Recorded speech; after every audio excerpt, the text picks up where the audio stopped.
மிட்டாய் நல்லது. இப்போ உதாரணமாக ஸ்நாக் பாக்ஸில் நம்ம உணவுகள் எடுத்து கொடுத்து விடுறோம். அப்போ வந்து அதில் நம்ம சாக்லேட்ஸு பிஸ்கட்ஸுன்னு கொடுக்காம இந்த மாதிரி கடலை மிட்டாய் கொடுக்கலாம். ராகி உருண்டை செய்து கொடுக்கலாம். ராகி மாவை நல்லா எடுத்து வறுத்துட்டு அந்த ராகி மாவை வெள்ளைப்பாகில் வச்சு உருட்டி அந்த ராகி உருண்டை செய்து கொடுக்கலாம்.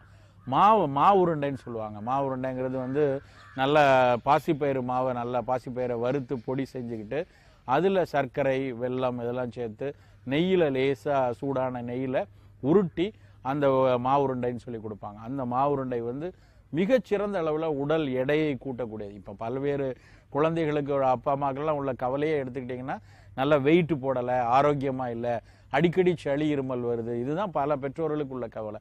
அந்த ஆரோக்கியம் நல்லா கொடுப்பதற்கு, புரதச்சத்தினுடைய தன்மை நல்லா கிடைப்பதற்கு, உடல் எடை கூடுவதற்கு இந்த மாவு உருண்டை அற்புதமான ஒரு உணவு. அது மாதிரி கேரள பகுதியில் வந்து நேந்திரம் பழத்தை